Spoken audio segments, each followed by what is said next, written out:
be screwed, feel my own adrenaline. Yeah, I do just what I do, and I hope you let me in, yeah.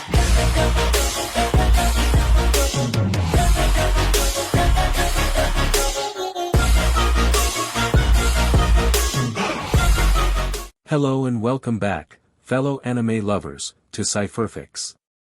I am delighted to have you join us once again in the world of fanfiction and fantasy. This is the fifth part of, What If Ichigo Enters KUROINU? Special note, this fanfic is written and a masterpiece of Takamagara 2012 on fanfiction.net. Do check and support the author too. Now smash the like, share and subscribe button for more. Also press the bell icon so that you never miss such great parts. Thanks for the introduction. Now let's dive into the world. It has been a few hours since Seishin, Ichigo and Murasaki stood and encountered Jinal as well as the snake-mutated traveler that was Kabuto. They even have both Ingrid and Kater bound by the very lust-fueled monsters that serves Jinal. However, even though Seishin revealed Kabuto's identity, the three weren't able to fight him off, especially Seishin as he was immediately knocked out cold, by Jinal's abilities. Elsewhere, Yoriichi and Chloe were standing, guarding the carriage while watching out for any survivors, preferably either Catu or Nina. As they all waited, Chloe checked the timer and it was down to 3 minutes. I hope Seishin-sama makes it out in time. Chloe said as she leaned against the carriage entrance. It's almost a time for us to make our move and save them. Whether we save them or they come to us, we'll complete it. Yoriichi said. We don't want Seishin's and Olga's favorite handmaiden getting impatient. Shut it. Chloe stammered while blushing a dark red. Just then, they saw a rukia with Anna bringing the queen to them. I got the queen here. Rukia said. Right now, Seishin and the others should be facing Jinal right now. At the same time, they're rescuing both my daughter, Catu along with Ingrid. Ingrid? Who's that? Rukia asked her. Just then, Chloe's timer went off as the time ran out. I'm not sure, but we'll be finding out anyway. Yoriichi said. Everyone inside the carriage. We're heading to the castle. In the castle. Young man, wake up. An elderly voice was echoing in his subconscious, calling out to him. Who? Who are you? He asked the voice while feeling weak. His eyes slowly opened up to see a spark of light approaching him. Once it floated close to him, it took on the form of a tall man with long black hair and the thickest eyebrows, mustache and a goatee. He stood before him while wearing a red cloak with an all-white garment, and a gold crown on his head. My name is Lawrence. I am the king of Dragondala. The man introduced himself. Who might your name be? Seishin. Seishin Samyu. Seishin replied.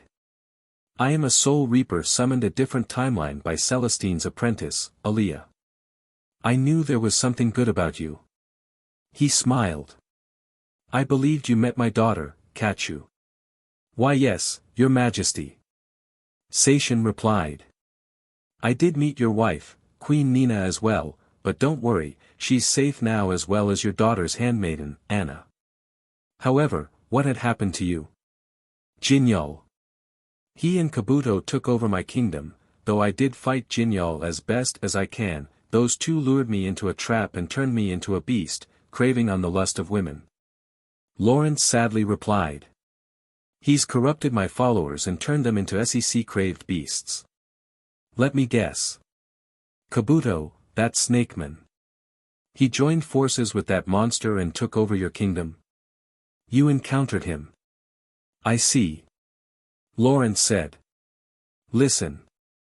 Jinal and Kabuto are ruining my kingdom and soon, he'll corrupt my own daughter.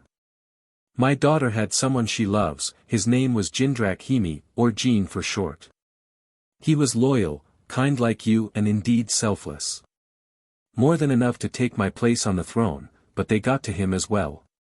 Please save my daughter as best as you can. Your Majesty.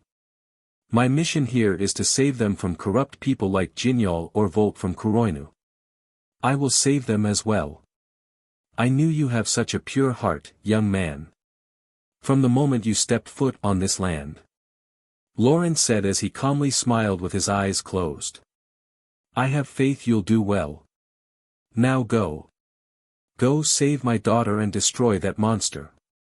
As you wish. King Lawrence. I won't let you down. Seishin said until he gasped until he immediately woke up, only to see himself in a cell room.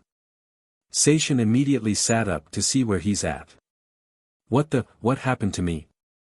Seishin thought until he suddenly felt a sharp pain in his chst.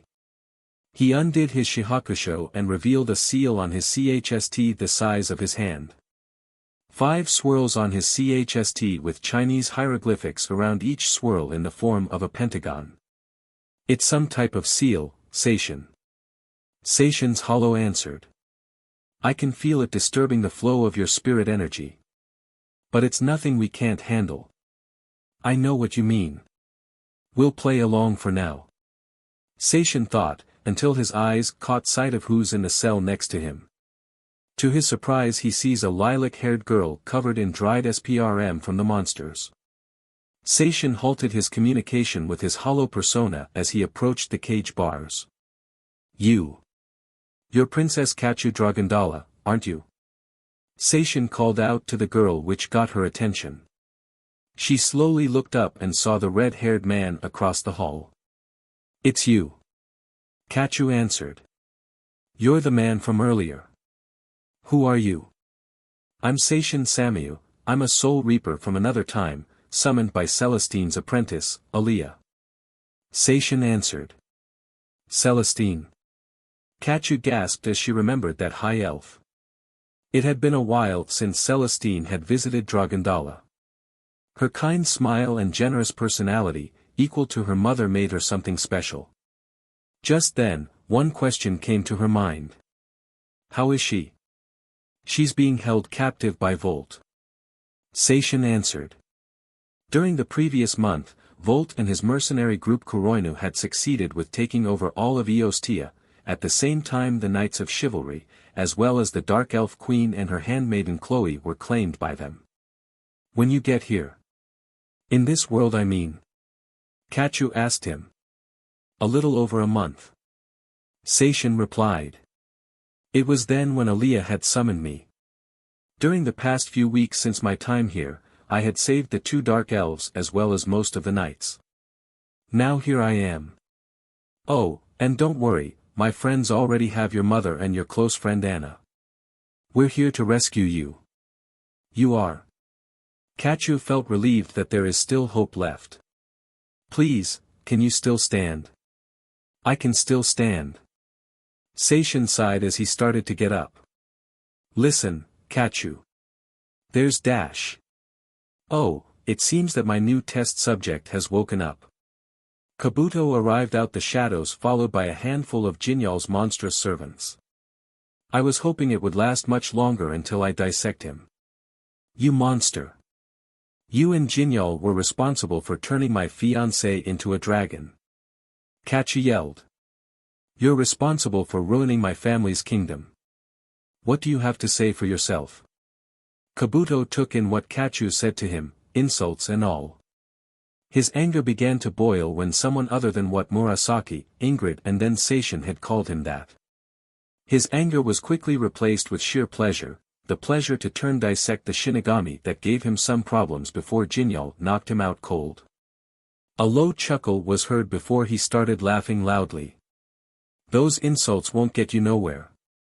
Kabuto smirked as he glared at Catu before snapping his fingers and motioned these mutated monsters to take Catu. In the meantime, you are being called to Jinal. Better make whatever plan you have for killing him count. Princess. DMNU, Kabuto. Seishin muttered. Now, let's get you to my operating room. Kabuto brought out the snake that was under his cloak and wrapped the red-haired man up before dragging him through the halls and into a rusty old dungeon. The room was covered with old rusty chains attached to the walls aged, becoming brittle and fragile, and in the middle of it all was a metal table with straps attached to it. At long last. I can finally get to see what made you tick. Kabuto said as he strapped him in. I can finally dive in and see the source of your power. And don't think your power can stop me now. My 5-pronged seal stops your powers in its tracks. Let me guess. You would try to take my cells as well as the cells of my friends and add them into your DNA?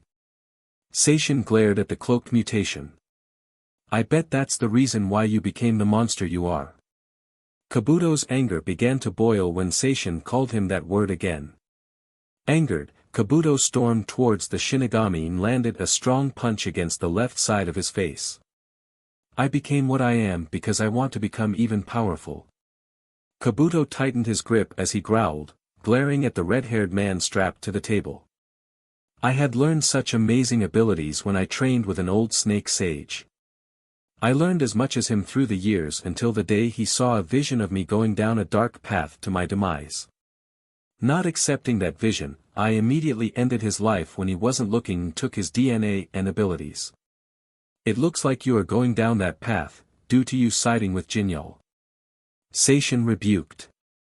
A mutation, not accepting what's coming, and a monster captain. Suits you quite well. That won't matter anymore. I am walking on my own now. I chose to become stronger, and if siding with Jinal will attain my goal, then so be it.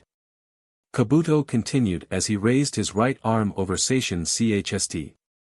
A violet blade of aura formed from his hand and slowly lowered the tip towards his exposed flesh. Try and stay still. This will be all over soon. As Kabuto slowly raised his aura-covered hand, he suddenly heard a chuckle from Seishin. His chuckle grew into a hearty laugh that confused and annoyed the snake ninja. Kabuto, you think that running from that vision would be a good idea?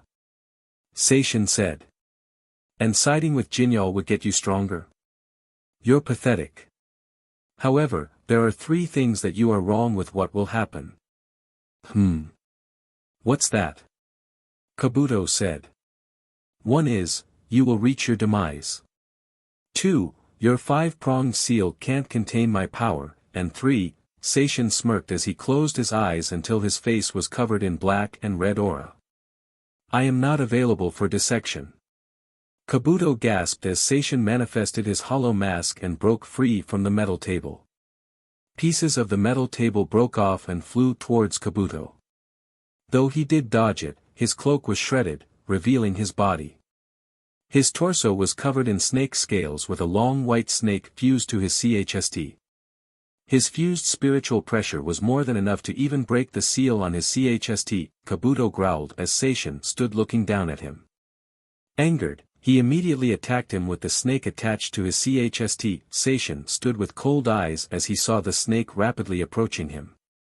Without effort, Seishin lazily leaned to the right before slicing its head off with his Zanpakuto. Before Kabuto could try and attack Seishin with a jutsu, he used Sonido and reappeared in front of him with his fist far up his gut that he immediately spat out BLD. Try and heal from that, snake boy. Seishin said as he turned his sight to the door near him. Just as he was about to leave, he stopped to hear chuckling. He turned to see none other than Kabuto chuckling as he slowly got back on his feet. What the hell is so funny, snake boy? Seishin glared down at him. Oh, it's too late now. As I speak, Jinal has Princess Catu in the throne room. Kabuto answered despite the anger inside him was boiling up like a pimple going to pop. In a few short minutes, he'll use his powers to turn her into a dragon and then use her under his control. As for that orange-haired swordsman, blue-haired ninja, and that red-haired woman, they'll be turned into monsters as well. It's too late, and there's no way you'll make it in time. As Kabuto laughed, Seishin growled as he kicked him to the wall and then pinned him with his Rikujo. He then used his Siro and blew the door down before he ran through the halls to find Ichigo and Murasaki. Just then, Seishin's inner hollow contacted him. Seishin, I got good news and bad news. Seishin's hollow said. I found both Ingrid, she's close by. Ichigo and Murasaki are close as well. And the bad news? He asked. It's Catu. Jinal's going to turn her into a dragon and put her under his control. Well, in that case, we'll go and find Ichigo, Ingrid and Murasaki. Seishin replied. Then we'll go for Jinal. I have a feeling that Catu's gonna need new armor. Go and find Catu's room and find her armor. Got it, but be careful. Seishin's hollow said before his shadow left Seishin's, seeking out Catu's armor. As Seishin ran through the halls, he continued to sense Ichigo's spiritual pressure as he got closer. He then arrived to a large metal door. Once he kicked it down, he sees Murasaki and Ingrid, naked, strapped and still unconscious, surrounded by multiple monsters with their shafts hanging out. Just when they turned to see the red-haired Shinigami, Seishin drew out his Zanpakuto and used Flash Step. In 5 seconds, more than 6 monsters were decapitated. In the last 5 seconds the remainder of the horde of monsters each got their heads shot off by Seishin's bullet-sized ballast. Murasaki. Wake up, Murasaki. Seishin cried as she shook her. Just then, Murasaki woke up and saw Seishin with his hollow mask on as he undid the straps binding her arms and legs. Seishin. Murasaki cried while he was freeing and waking Ingrid. The tan-skinned woman woke up and saw Seishin undoing the straps. Just as he freed her legs, Seishin immediately saw her left leg going for his head. He immediately used Flash Step to evade the sneak attack. Who are you? What's the meaning of this? Ingrid glared at Seishin as the young man dehollowified while giving them their clothes. I am here with Murasaki, Ichigo, and the others to save you, the queen and princess of this kingdom. Seishin said. Wait, where is Ichigo? Just then, he heard multiple grunts from the other room until Seishin sensed spiritual pressure being unleashed, in the form of an attack. He grabbed Ingrid and Murasaki and jumped back as a large blast destroyed the wall of the room as well as the mutations and demons surrounding it. As the smoke clears, Ichigo stood with his Zangetsu in his hand. I hate experiments. Ichigo said with his anger suppressed before he turned to see Ingrid, standing next to Murasaki. Judging by what I heard from Murasaki, you must be Ingrid. Ingrid remained quiet for a second before approaching them. I'm quite surprised that you're here, Murasaki. Ingrid said before turning to Seishin and Ichigo, who might these two rookies be and why are they in black pajamas? Seriously, the pajama bit. Even that can be stale coming from an assassin who had worked with Edwin Black. Seishin said, which surprised her. Before you ask, Murasaki told me who you are. Anyway, introductions are in order. My name is Seishin Samyu and this is my friend, Ichigo Kurosaki. We're Soul Reapers from another timeline. Ichigo added. We're here to put an end to this BSTRD name Volt. Volt, you say? Ingrid asked them. That's funny, I am looking for him as well. Perhaps we could work together. Besides, you three do seem strong, especially you, Murasaki. I did promise Murasaki that we'll save you along with Catu. Seishin said as he approached her. The two looked at each other with a serious look, reading what they're thinking just from looking. Seishin's decision was quickly made as a hand was held out in front of her. Does this mean you agree with me? Ingrid asked. Yes, it's a deal. Seishin answered. However, when we return, you will explain to us how you are here in Salinas. Understood? Understood. Ingrid smirked as she accepted Seishin's handshake. Seishin then looked at Ichigo and Murasaki before he summoned his hollow mask. Now we must hurry.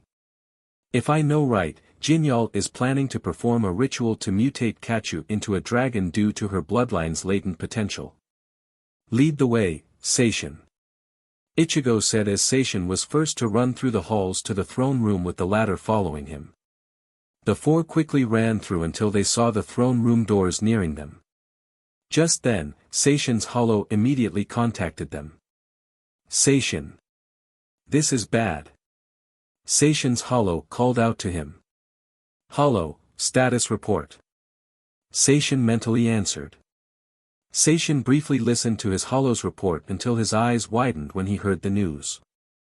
Ichigo, Ingrid, and Murasaki all stopped when Seishin froze still. Seishin, what happened? Murasaki asked. What's going on with this guy? Ingrid wondered. It's like he had seen a ghost or something. Seishin is a wizard, like I am. Ichigo answered. He has an inner hollow that lives inside him. Unlike what I have, Seishin's hollow is like a brother to him. However, fact that Seishin froze like this only means one thing, his hollow must have told him the news regarding the princess. DMN, him. Seishin muttered, which caught their attention. That prick, he's planning to turn Catu into a dragon. The key to Jinal's ritual is her. That monster. Today, he dies. Seishin's red eyes and the marks on his mask glowed brighter as he immediately dashed towards the throne room, with intense speed. Seishin, wait! Ichigo cried. Angered, he followed Seishin with Murasaki and Ingrid following him. Meanwhile in the throne room, Catu stood before Jinal wearing her armor. She glared at Jinal with ambition and anger with her fists clenched. The dragon princess had endured a whole week of SXL torture that Jinal had made her do. She saw her mother being violated by the very man before her, though she held on with the shreds of her mental will. She even witnessed the females of her kingdom being sexually ravaged by the dragons that were brainwashed. She knew that enough is enough. Today is the day that monster dies. It suits you quite well, Catu-sama. Jinal said as he was sitting on her father's throne gazing at Catu in her armor. She remained unmoved despite her anger building with each second passing. I have nothing left to lose. Catu's emerald eyes glared at Jinal, staring down at his very dark soul. Jinal merely smirked as he snapped. As you wish. Such a pity, and you went through all the trouble of wearing such an appropriate outfit for this final day. Jinal shifted his sight to what his servants are bringing to her. Catu turned to see multiple minotaurs pulling a cart into the room through a portal. On it was a massive light blue dragon with bone-colored horns on his head, two large ones, one on each side with 3 sets of small baby horns on the top of his head. Its loud roar pierced the silence as they finished bringing the winged beast into the room. Jean. Catu softly gasped as she approached the dragon. Jean, do you recognize me? Now, let us proceed to the final wager, princess. Kill this dragon. Catu froze when she heard Jinal's order. She turned back to the monster captain with an angered look. What did you say? There is nothing to be concerned about. He's just a mindless beast. Jinal calmly answered. He is not a mindless beast. Catu rebuked. I cannot kill Jean. There's no way I can do that. So you wish to give up on the resurrection of your kingdom? Jinal smirked as he looked down at her with his chin resting on his hand. And even after you had endured these 6 days of being raped to this extent, you would make this meaningless? Catu growled at the smug look Jinal's giving her before he lazily waved his hand as a red tetragram seal appeared before her. Seconds after, her sword appeared before her. Jinal sighed as he continued to rest his head on his hand. How you make your choice is not my concern. I do not care either way. Jinal said. Tears were welling up in Catu's eyes as she didn't have a choice in the matter. She clenched her eyes shut before she reached for the sword. I'm sorry, Jean. Catu fought the tears as she grabbed the sword. She immediately dashed towards the pinned dragon, preparing to put him down. Just then, memories of her and Jean flooded her mind, like a rushing wave. Catu swung the sword, but to Jinal's surprise, she didn't go through with the attack. Her blade was a foot away from Jin's dragon body. I can't. Jean is someone that I love. I can't kill him. Catu said as she fell to her knees. Those are nice words. Jinal said. However, you did kill your beloved by your actions, in a matter of speaking perhaps. What did you say? Catu snapped her sight back at him. That dragon that you had in your hands, the day you returned to the castle. Jinal explained. Who do you think that was? Flashback, 6 days ago. Catu returned to her home after a long journey, happy to see her family once more. However, when she arrived to the castle, all she sees was lingering smoke and damaged walls. It was like a long battle had occurred in her absence. When she stepped in the castle, the interior wasn't any different, broken walls, damaged tapestry, and not a single guard was in sight. My God! What had happened here? Catu wondered as she looked around the ruined castle. Just then, she heard a loud roar to her right. As she turned, she saw her handmaiden Anna running for her life. Her top and skirt were torn, revealing her ample melons and well-rounded rear. Anna, is that you? Catu ran to help her up. Catu, is that you? Anna gasped. Your Highness, please. You must run away.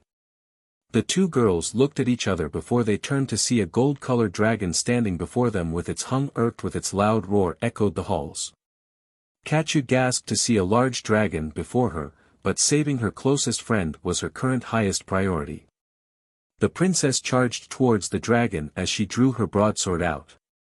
With a swift movement, the princess sliced the dragon through its chest. Flashback ended. It couldn't be. That dragon was. Catu was shocked when she remembered who that dragon was. That's right. It was your dear father. Jinyu chuckled as he took the pleasure of seeing her shocked and falling into despair. I should take some credit for luring your father into a trap. Kabuto said as he appeared behind the throne. No. No. Catu cried as she learned that she killed her father. Jinal and Kabuto grinned as they see Catu wallowing in her guilt. At long last. A body wallowing in pleasure, a heart fallen into despair, this moment right now, when you have fallen between the two. Jinal laughed as he formed a seal under Catu as he begins the ritual. The force of the seal shattered her armor, leaving her naked before the demon. Now the time has come.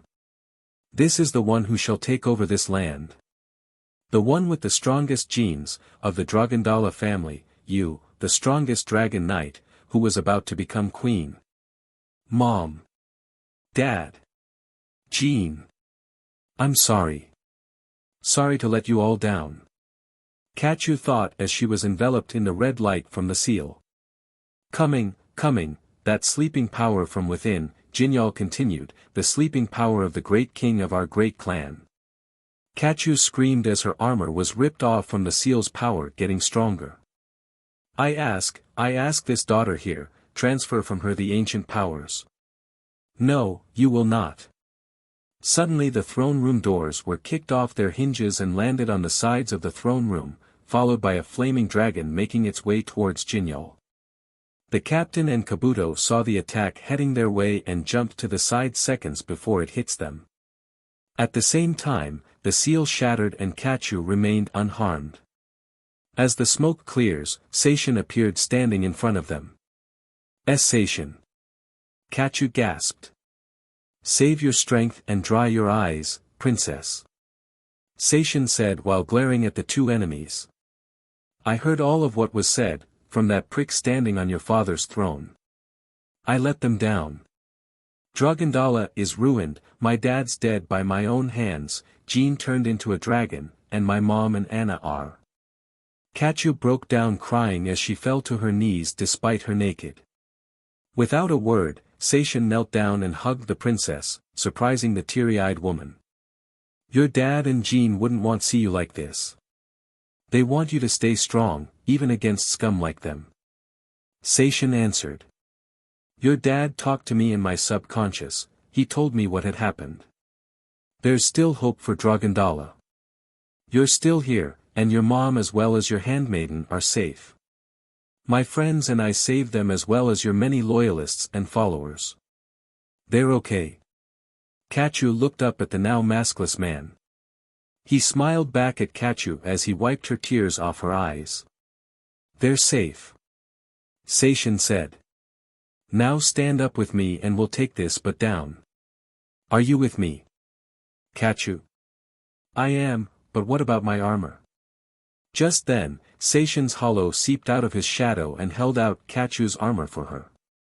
He then stretched out and grabbed her sword and handed it to her. "Okay. Now I am ready," Catu said as she and Seishin entered their fighting stances while glaring at Jinal and Kabuto.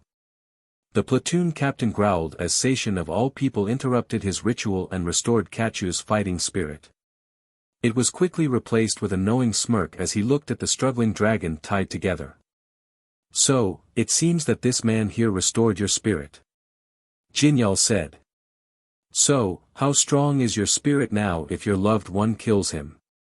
Seishin and Catu watched as Jinal snapped his fingers. They turned to see Jin in his dragon form break free from the now weakened ropes. Seeing that the dragon was going to attack, Seishin was going to make his move until Kater blocked one of his claws. "Jin, please snap out of it." "It's me, Catu. I'm going to help you get through this. Please wake up." Jin roared as he grabbed Catu and raised her up to his face. Seishin couldn't help but watch. He could save her, but Catu told him to stand down by holding her hand out, motioning him to stop. Just as he was about to do anything else, memories of him and Catu flooded his mind like a torrential wave. He was able to regain control of his body, but for a short amount of time. "See Catu," Jin said in a creature voice. I'm sorry for what happened. Jinal and Kabuto used their dark magic to turn me into this. I understand. We'll find a way. Just stay with us, please," Catu said as tears ran down her face. I can't. I can't control this body much longer," Jin said as he slowly turned his head to Seishin, who looked up. "Why, you're Seishin, right? Though I couldn't control myself, I had heard every word you said. Listen, I want you to kill me, please." "Jin, you can't. We can find another way, just hold on," Catu cried. I can't.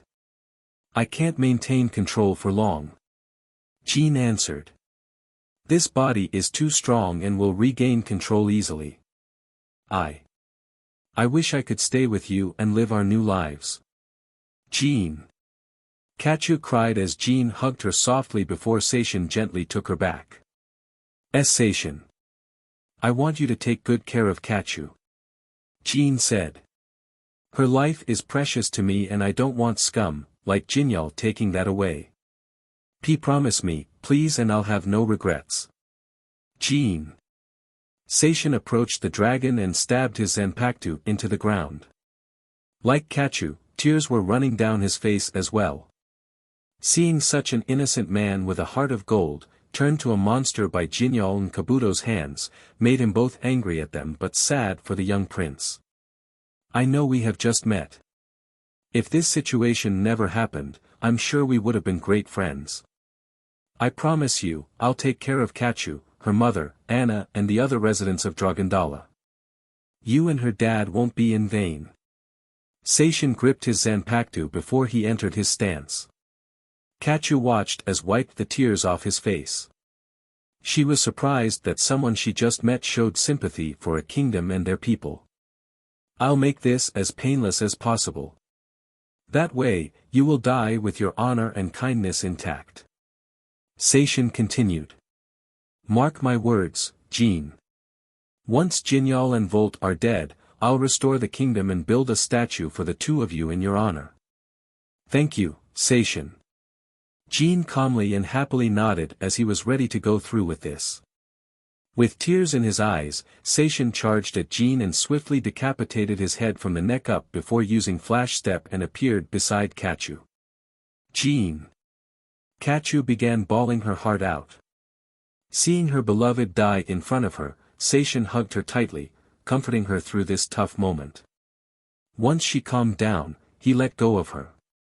He turned back to Jinal and Kabuto with the bangs of his head covering his eyes. Such a shame. That kid had such potential, but you had to put him down. Jinal smirked as he stared down at the two before him.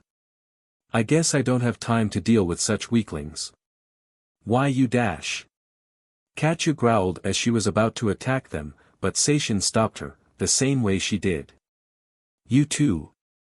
You just strolled into this wonderful kingdom, mutated the men into dragon including the king and Jean, and violated the women. You even nearly corrupted Queen Nina and Catu's handmaiden Anna. You don't care about life. You only care about ruling places with an iron fist. What's your point? Jinal rebuked at him. So what if this kingdom falls to ruin once I am done? The people here are just subjects that we can experiment. Whether they live or die is their problem, not mine. I'm here to make this place a breeding ground for these monsters here. Even you don't care that this kingdom falls? Seishin growled before it was replaced with a small laugh growing into a loud laugh, despite his anger boiling. Catu saw his hand gripping his zanpakuto tightly, veins popping out. What you just said, that alone, gives me the reason to not hold back against you. Seishin's spiritual pressure began to build up, the throne room began to shake from the power Seishin possess. Jinal was shocked that this one man has that much power and is still growing. Angered, Jinal summoned his demon army. Just then, a cage of flames encased Seishin. As he reached a certain point of his power where he can stop charging up. Just then, Ichigo, Murasaki and Ingrid arrived to the throne room as well, only to see Seishin in that flaming cage. What's that cage of flames doing around Seishin? Murasaki asked, which Ichigo merely smirked as he walked towards where Seishin's at. Ingrid and Murasaki, you two are gonna see how powerful a Soul Reaper is. Ichigo said until he stood beside Seishin. Within a second when he closed his eyes, Ichigo was enveloped in a bluish-white aura while he drew out Zangetsu, the short blade from his hip and the tall blade from behind his back. He then raised his kyber blade out front with the short one crossing over his arm. Seishin raised his zanpakuto out in front of him as it began to be enveloped in flames. Ichigo shifted his eyes and saw Seishin silently crying. Whatever happened before they arrived to the throne room did impact him, was what he thought. Seishin, are you ready? Ichigo asked him. I am, Ichigo. Seishin replied once he wiped the tears off. Jinal. I will never forgive you for what you have done. In the name of King Lawrence of Dragondala, all of this land's people and Prince Jindrak Himi, I will avenge them by defeating you. Seishin. Catu gasped when he said those very words. Now, Ichigo. Seishin said as he sliced off the first bar that he sees in front of him. Bankei. Seishin and Ichigo said those very words at the same time and a tower of light and flames appeared in the area where they stood. Catu, Murasaki and Ingrid were astonished at how much power the two possessed. A second later, the tower dispersed revealing the two in their Bankai state. Seishin has on a sleeveless ankle-length shihakusho with 6 split coattails all designed with multiple flame patterns and 2 winged dragons on his chst. On his arms were black gauntlets with horn-shaped spikes and the gloves nearly resembling dragon claws. In his hand is his zanpakuto turned into a katana. The crimson-colored blade, attached to the hilt shaped as a dragon's head, kept the etched designs from his shurikai form. Bieningasuru Red Nova.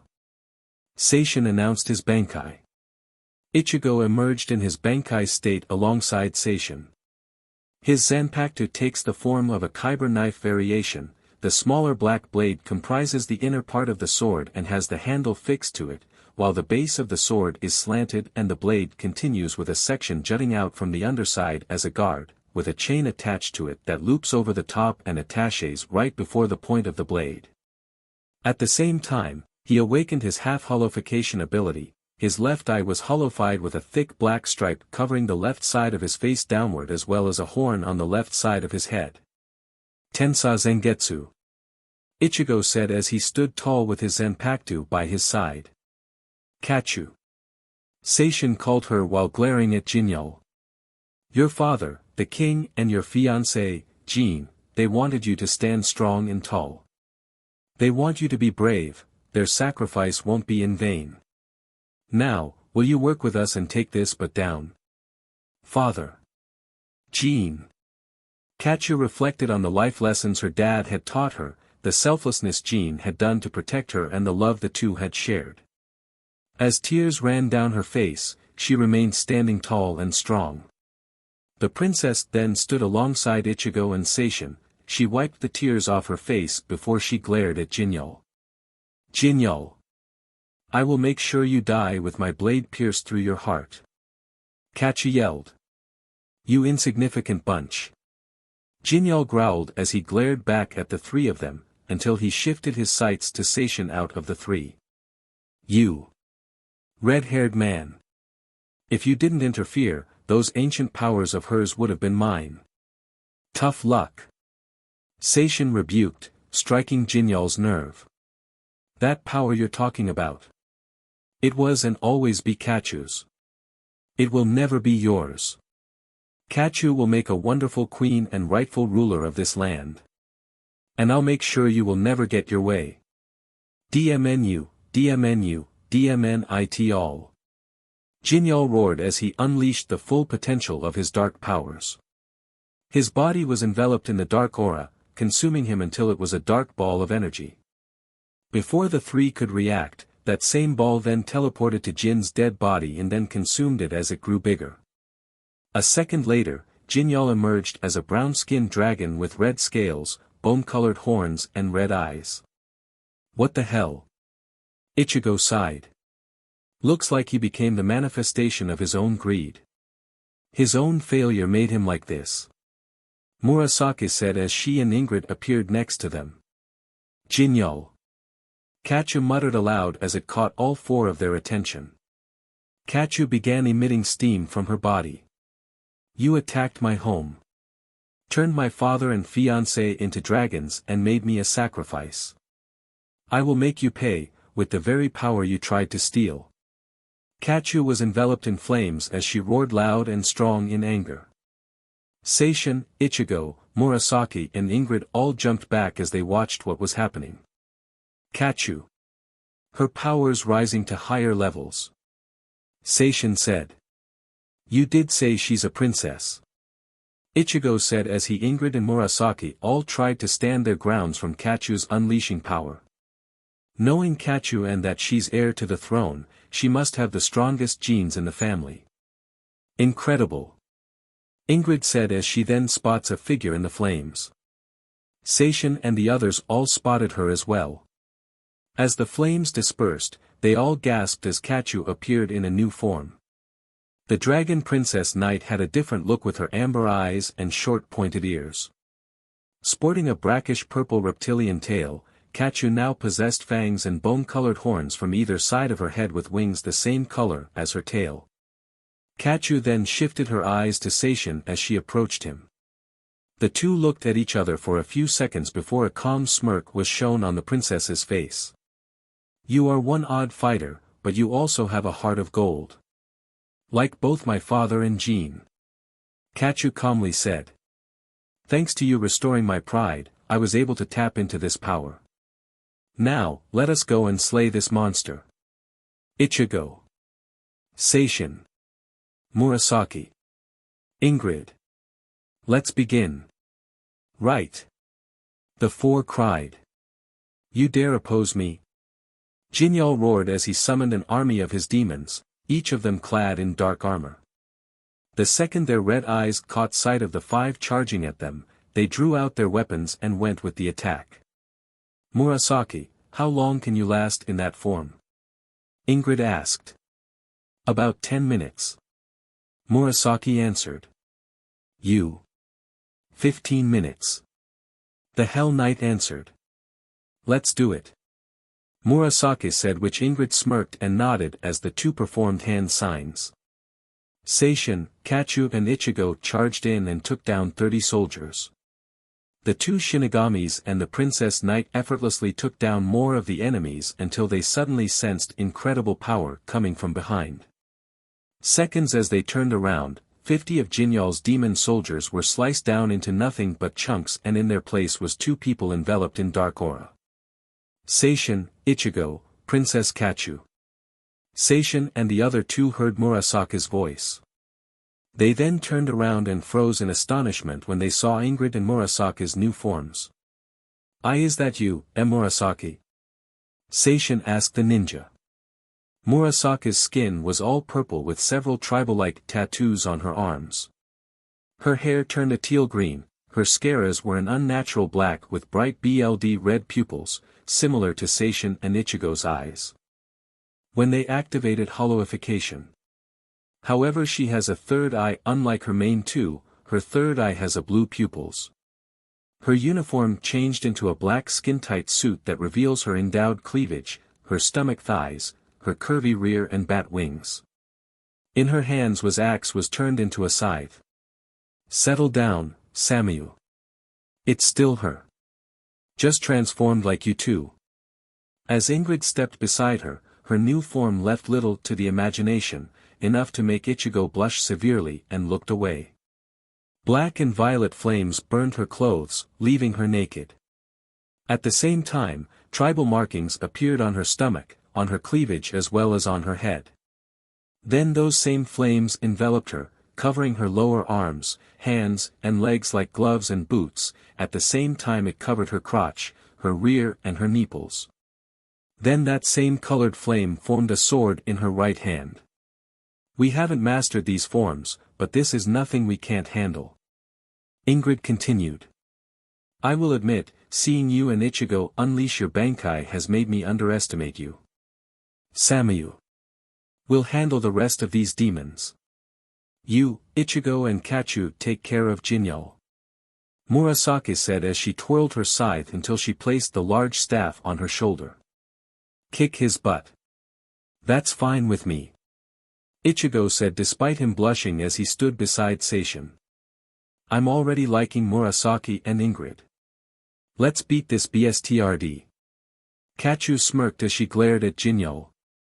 "That's more than enough motivation for me, Murasaki and Ingrid." Seishin smirked as he glared at Jinal before Ichigo and Catu took a step forward before they fled towards the dragon. Jinal swatted at the 3 of them before Seishin grabbed Catu's hand and used Flash Step to dodge the attack. He then threw Catu towards Jinal's head and successfully sliced his horns off his head. Jinal roared as he immediately grabbed the princess. Just as it was going to squeeze the life out of Catu, Seishin decapitated Jinal's hand, freeing her.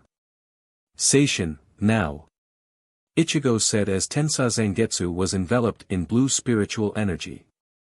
Seishin landed beside Ichigo and his Zanpakuto as his red nova was enveloped in flames. "Getsuga Tensho Sentaiyu." Both Seishin and Ichigo unleashed their attacks at the same time, aimed for Jinal. The 2 attacks connected, though Jinal struggles to fight back from the overwhelming force until he was pushed back, breaking the castle walls and landed into the trees outside of the castle. Seishin, Ichigo and Catu landed on the pathway to the castle, eyes locked on their main enemy. "Sorry about that, Catu," Seishin said.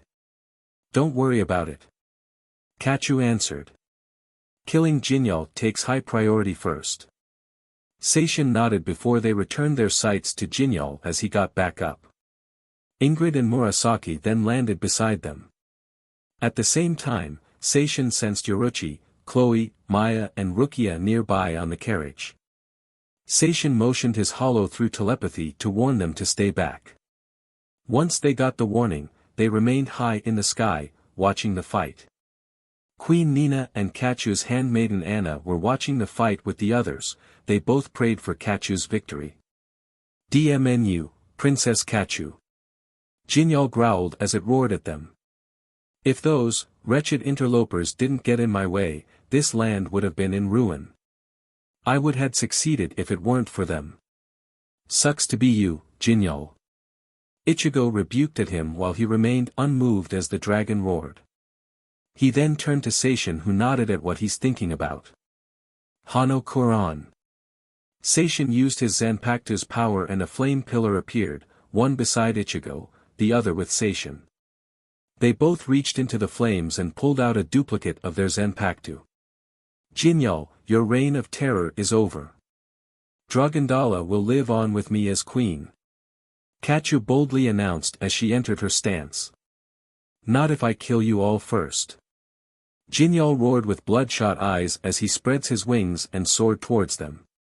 Game over, Jinal. Everyone, together. Seishin roared. Ingrid and Murasaki were first to make their moves. Burn in flames. They both cried as Ingrid used her infernal hell flame while amplified by Murasaki's razor wind. The amplified attacks struck Jinal as it both damaged him as well as burned him. While enduring the flames, he looked around for Seishin, Catu and Ichigo, until he looked up. Dodge this, you bstrd. Seishin cried as he and Ichigo dived down head first as both Tensa Zangetsus were enveloped in a blue aura, preparing for his ultimate attack. Followed by Seishin with his dual red novas while manifesting his hollow mask in its stage 2 form. Getsuga. Jeyujisho. Ichigo unleashed his ultimate move in the form of 2 Getsuga Tenshouse crossing each other. The attack greatly crippled Jinal as it struck his spine, destroying the wings in the process. Just then Seishin unleashed his move. Hano Ryujin. Seishin swung his blades and 2 large flame dragons, larger than Jinal, flew towards him with intense speed. Once they struck him, the attacks exploded, delivering crippling damage on him. Seishin safely landed on the ground and then looked up at the sky. Catu, now. Seishin cried as Catu flew down at Jinal with her blade pointed at him. Jinal weakly raised his head, only for Catu to pierce through his throat like a speeding bullet. Jinal gargled in his own BLD now that his throat has a large gash. The monstrous captain struggled to raise his claws at him, only to see Seishin and Ichigo charging up one last move. Ichigo raised Tensa Zangetsu up until the tip is by his head, using the blade as a substitute for his second horn and a little bit of his BLD, his Zanpakuto began to be enveloped in a light blue aura. Seishin raised his right thumb, index and middle fingers as a red and black ball of hollow energy was forming in his palm. At the same time, his aura was emitting in the same color as his ball of hollow energy. Now. Gran Ray Zero. Zero. Gigas. Seishin and Ichigo unleashed their hollow-themed attacks at the weakened Jinal. The 2 attacks consumed the monster captain, leaving a large explosion. Once the smoke clears, Jinal's body was never found and his monstrous aura was completely gone. We did it. Seishin cried as he and the other deactivated their powers. I agree, another enemy has been defeated. Ichigo smirked as he and Seishin fist bumped. Using your Zanpakuto's power to duplicate Zangetsu was pretty smart. We all did a great job defeating Jinal. Especially Catu. Ingrid said as she, Murasaki and Catu approached them. Seishin. You and your friends all did a great service for our kingdom. Catu said with a calm smile on her face. I want to say thank you for all that you did. Seeing you and the others safe is our priority. Seishin replied. We're happy to help either way. Catu.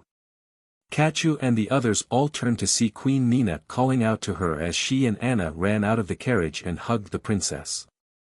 I'm glad you're safe, and that you were able to tap into your power.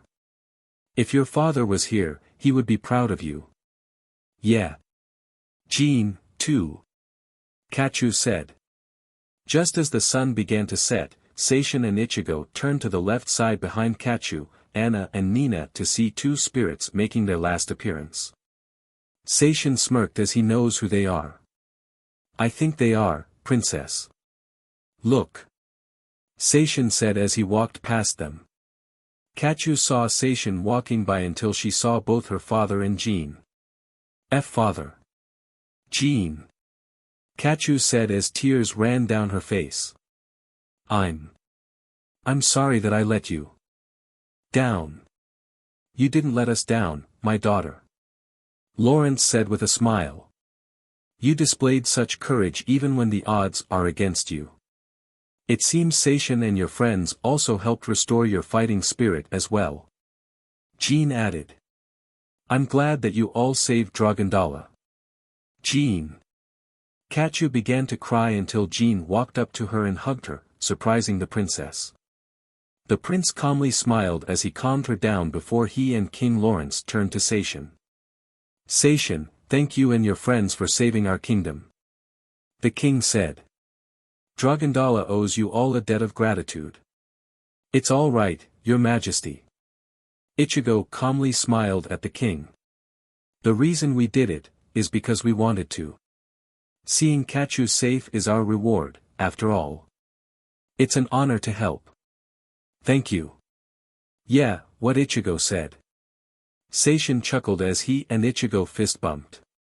We're happy to help, we're glad Catu and Nina are safe and sound. Murasaki said as she stood with Ingrid with her arms crossed under her chest. Plus seeing Catu's strength in battle is quite the entertainment. Ingrid smirked as she then shifted her sight to Seishin and Ichigo. Not to mention, seeing Seishin and Ichigo in battle. Ingrid thought. I should keep an eye on them more, especially since I'm going to be working with them. Jean. Father. Catu gasped as it got the others' attention. They all watched as they started to disintegrate from the feet up. Catu, don't cry. Though we may be apart, I know you'll be well. Jean said as he wiped her tears. I won't forget you and the times we had together. I know. I'll miss you. Catu said as she began crying. Queen Nina approached her and comforted her. Seishin, take good care of Catu and Nina for me, Lawrence said, they're the future of Dragondala. I won't let you down, your majesty. Seishin calmly nodded. You'll do well, Seishin. Jean chuckled. The future of our kingdom will be well, thanks to you.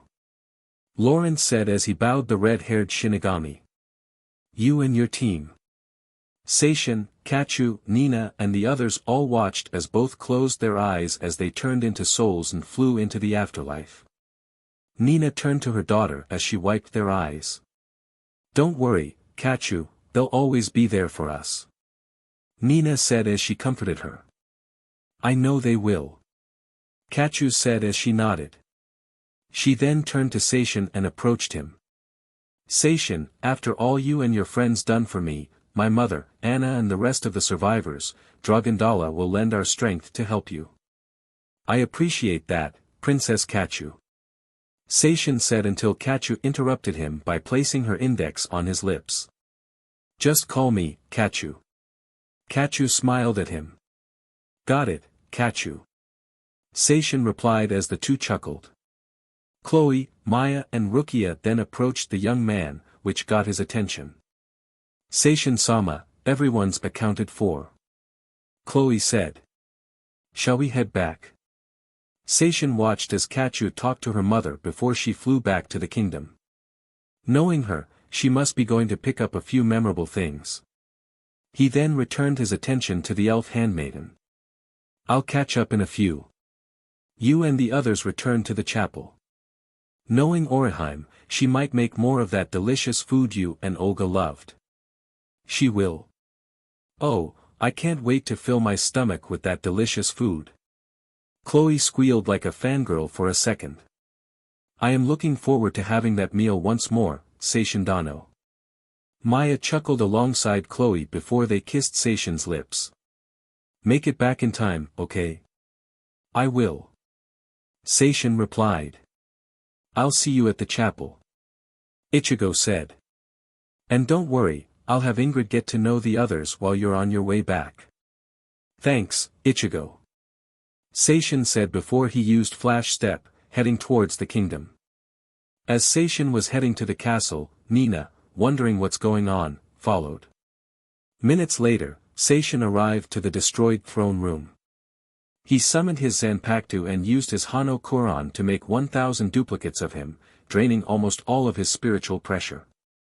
He motioned the clones to help rebuild the castle and they immediately went into action. Seishin then used his Ryatsu to locate where Catu was at, and it turns out she was in her bedroom in the second floor of the castle. Seishin ran to her bedroom and knocked on her door. "Oh, Seishin. Come in," Catu said as she let him in. "Sorry to worry you, I was finishing packing my things up." "That's all right," Seishin replied as he helped her gather her family pictures and memorabilias. Catu kindly took them from his hands and put them in her backpack. Seishin then helped carry her sword. Just then, she put her things to the door before she ran to hug Seishin. "Seishin, do you sometimes feel like you're alone?" Catu asked, making the young man concerned for the princess knight. "I do, sometimes," Seishin answered. "I had even felt like I would lose Omething Precious at times." Catu then looked up at him as she setting sun shined down at him. Seishin wiped a tear off as he regained his composure. He then looked back at her. "However, that all went away when I had friends like Ichigo, Rukia, and now, you." Catu gasped as he called her his friend. "Don't worry, Catu. You'll be safe with me, I promise." Catu smiled at the young man as she looked at him. Looking at him reminds her of her time with Jean. Even how the way Seishin looks at her resembles Jean a little. "You remind me of Jean, in some parts," Catu said, which surprised him a little. "You're kind, brave, determined, even protective of me. I wonder if..." Catu slowly approached him as her emerald eyes gazed at Seishin's crimson eyes. Her lips quivered as it was inches from his lips, until the two meet. Their eyes closed as she kissed Seishin's lips softly. Seishin's hands softly glides across her smooth face, cupping them under her chin afterwards. Their tongues swirled around like braids of hair wrapping around each other. The princess began to mm softly before they slowly pulled their lips from each other.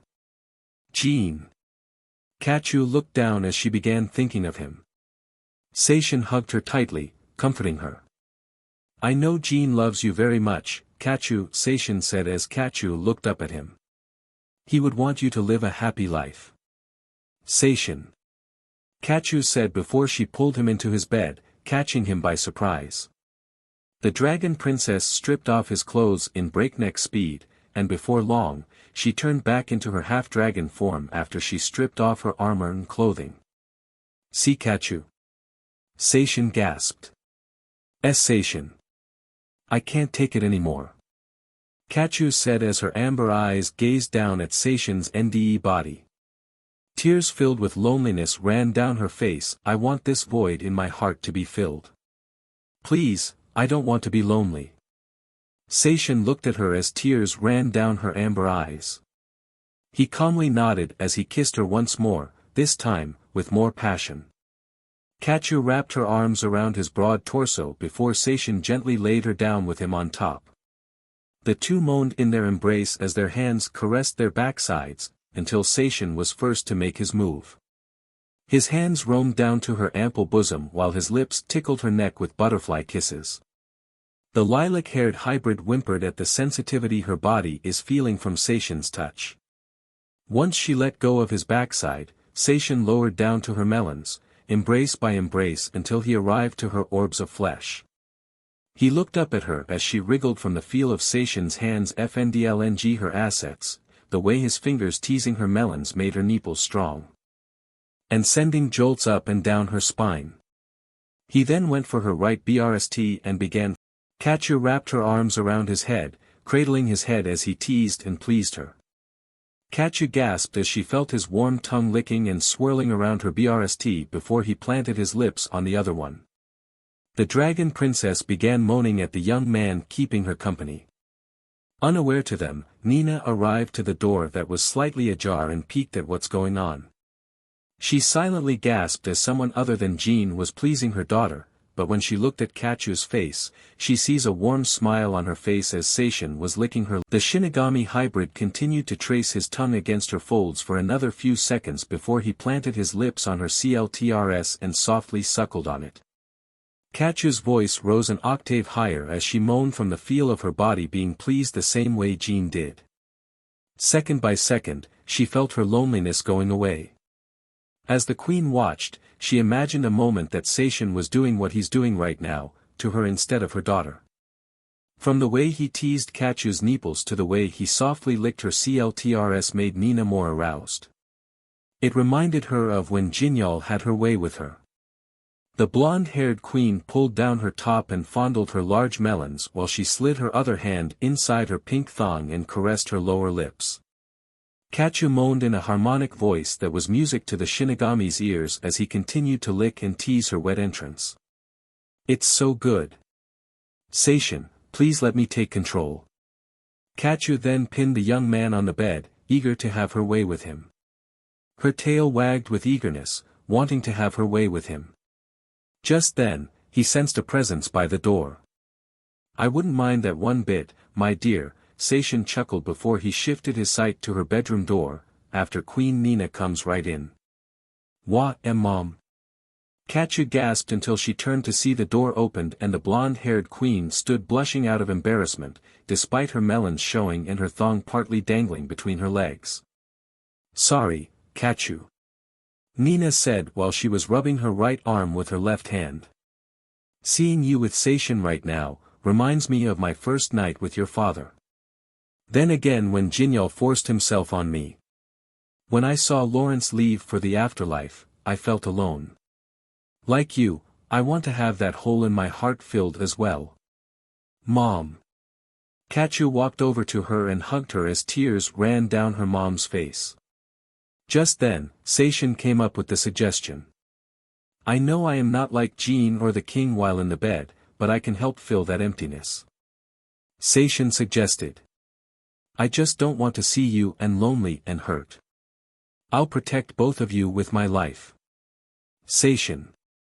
Nina gazed at Seishin's naked form and blushed a dark red at both his scarred torso and how much he's packing between his legs. But what she sees within him were the kind and strong spirits of King Lawrence and Jean. The arousal within her began to surface and before long, she pushed Seishin down on the bed, stripped off her clothing and crawled up to him. "I see you were about to have your way with Seishin," Nina said as she gripped Seishin's pee-pee firmly and began stroking it. Her calm smile remained as she looked at her daughter before she turned to Seishin. "Let me show you how a woman really pleasures a man." Nina got on top of him with her thick rear inches from his nose. Seishin blushed a dark red, similar to his hair color as he saw streams of her love juices leaking out of her thong. Seishin never expected the queen of all people being that perverted, that aroused. He suddenly gasped, as he felt his thick being stroked and his sack being softly squeezed and teased by her soft hands. "So this is Seishin's pee-pee," Nina said as a lewd smile was worn on her face as she caresses his and sack. Before Seishin could even try to utter a word, Nina's thick rear immediately covered his lips, straddling her wet folds within her thong against his face. "The pee-pee that now belongs to Kachu and me. I will take first lead." Nina leaned in and started licking the young man's sack while gyrating her hips on his face. The queen sampled the taste Seishin's sack as she then began to suck on the thick orbs between his legs. As she tasted Seishin's ball, she moved her left hand and pulled off her thong, revealing her pink folds drenched in her juices with a small yellow patch above her CLT. Seeing just how aroused Nina is, Seishin raised his head into her lower entrance and started licking against her folds. Nina's moans echoed the room as Kachu watched her own mother pleasing the Shinigami hybrid. She took his entire sack into her mouth and sucked on it, licking against the ridges of his skin. The princess growled as she couldn't wait any longer. Kachu pounced at Seishin's junk and started sucking on his thick roughly. Seishin winced slightly as he felt his pee-pee being handled roughly. Kachu noticed Seishin's reaction, despite her mother's thick rear covering most of his face. Nina stopped as Kachu then take her mouth off his, feeling concerned for him. The two women then turned to Seishin. "Sorry, Seishin," Kachu said. "I couldn't help myself, letting my own mother get the best of you." "I'm sorry, too," Nina added. "I couldn't control my lust. Taking control of you, leaving Catu to watch. I feel like it's such a cheap wear. Nina, Catu. Seishin called out to the girls. It's obvious you two really love me and I can't blame that. I'm here. I love you both and I'll treat you like real women. So, let's just connect together, okay? Seishin. Nina and Catu called his name as they gazed at his compassionate look on his face, the smile that says, I love you both very much. The two ladies looked at each other before they chuckled calmly and turned back to Seishin. We love you too, Seishin. Catu said as she got on the bed beside her mom and placed her palm on his pee-pee, beside her mom's hand. Let us have fun, together. Nina said before Catu and Nina leaned down and started licking the sides of Seishin's strong. After a few seconds of them licking the sides of his, Catu was first to SCK on his strong girth. Her eyes remained locked on Seishin as she watched him squirm in pleasure from the feel of her warm mouth sucking on his girth. Then it was Nina's turn as she took in his. As she sucked on it for what feels like long moments had passed, Seishin can only gasp at the feel of his tip touching the back of Nina's throat. Once she took her mouth off it, she sandwiched the young man's rod between her large melons. Catu joined in and pressed her ample bosom against her mother's and the two started stroking his hardness. Seishin moaned as he felt such pleasure before. Their nipples brushed against the veins on his while their flesh caressed the young man's tower. I haven't felt something like this before. It feels really good. Seishin complimented the mother and daughter as they were happy to hear him say that. The two closed their eyes as they continued pleasing his strong. Their combined effort overwhelmed Seishin's endurance as the young man felt his tingling from the inside. At this rate, I'm going to burst. Please, Seishin. We want it all over our faces. Nina said as she and Catu began sliding their melons against the saliva covered even faster. After a few seconds had passed, Seishin's burst, spreading his white cum all over their faces and melons.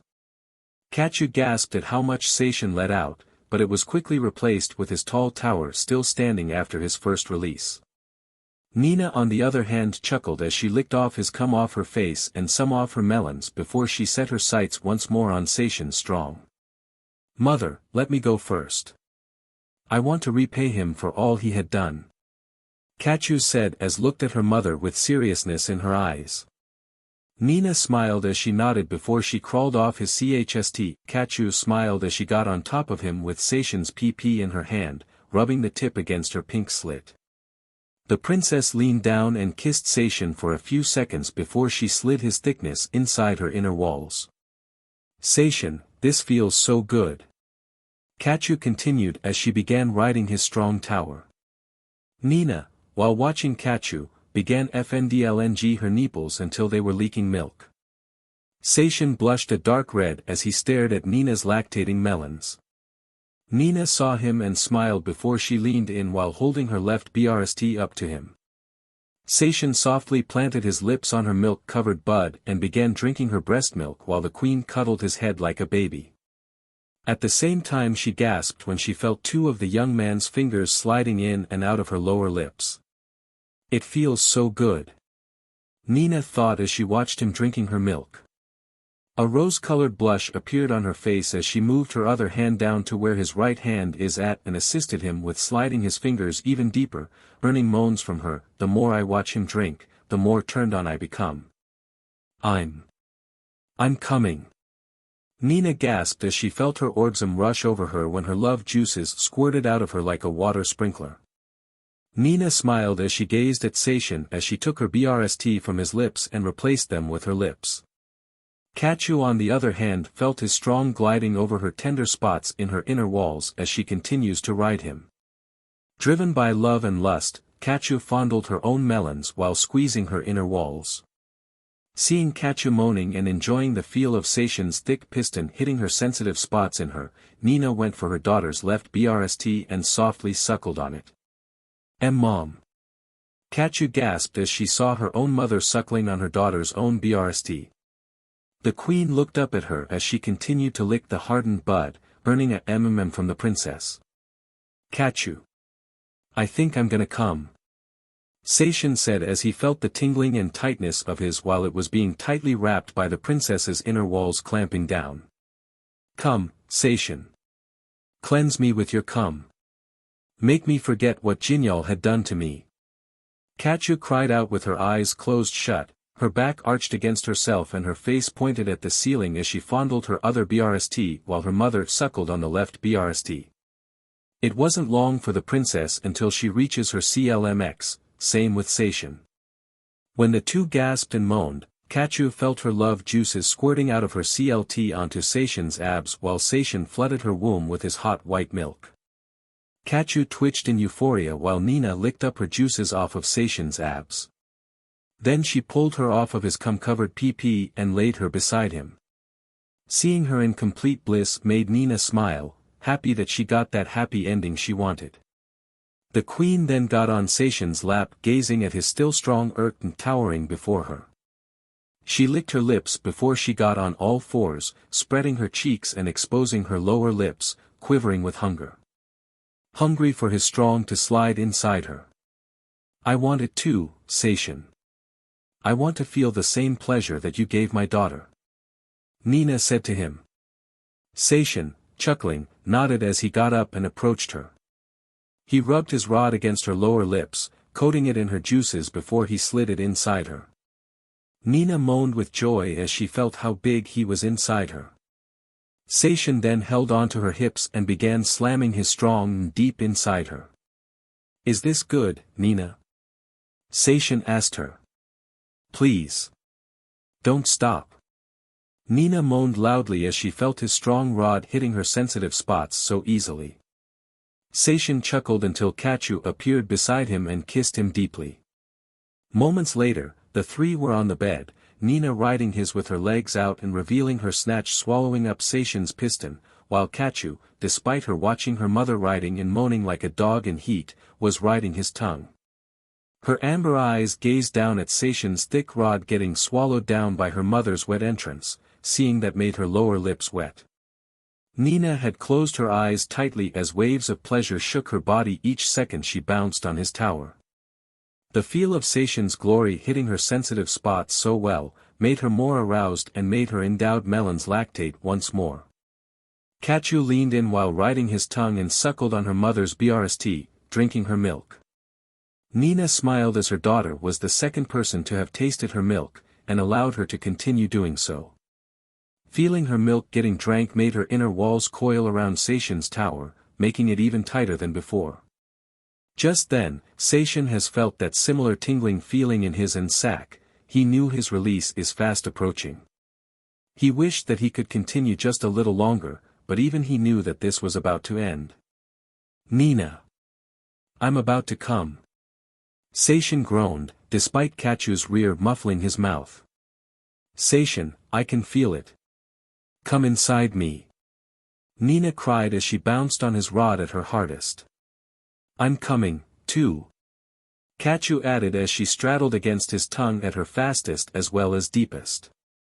The three were reaching their limits and within mere seconds, Seishin, Catu and Nina all climaxed at the same time.